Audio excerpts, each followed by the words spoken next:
My name is Ray Bosita. I'm a spine surgeon at Texas Back Institute. Spinal stenosis is any condition that causes narrowing of the spinal canal. When a patient has spinal stenosis, there's not enough room for the spinal cord within the spinal canal.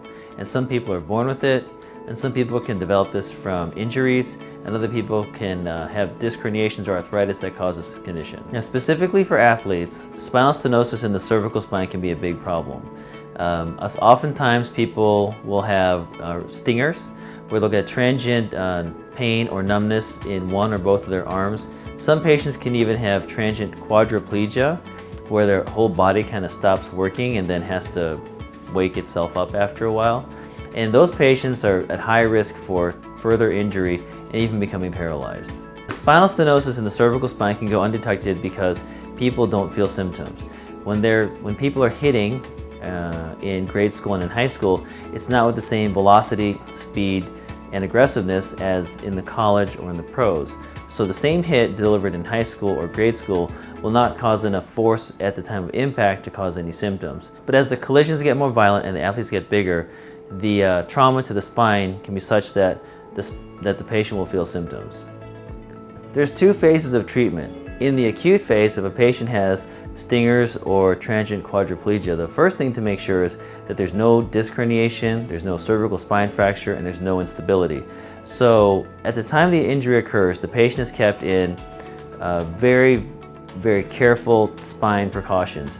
Patients are log rolled, the helmet and the shoulder pads remain on until they get to the hospital. And only in a controlled environment under the care of a spine surgeon or ER doctor and trauma surgeon, we'll start to take off the helmet and the shoulder pads. And then once a physical examination is done and initial x-rays, CT scan, and even the MRI are completed, at that point we'll start to figure out what caused this problem. And whether if it's a fracture, sometimes they need surgery. If it's a disc herniation, again, sometimes they'll need acute surgery too. But if it really does fall into the category of a transient spinal cord injury with congenital spinal stenosis, we watch those patients very carefully and rehab them. The second phase of treatment is in the chronic phase. And that's actually probably more difficult from a personal standpoint because a lot of these kids still want to play. And it's very hard to tell some kids you shouldn't play. You have to give up something that you really enjoy because you could potentially get paralyzed if you continue to do it.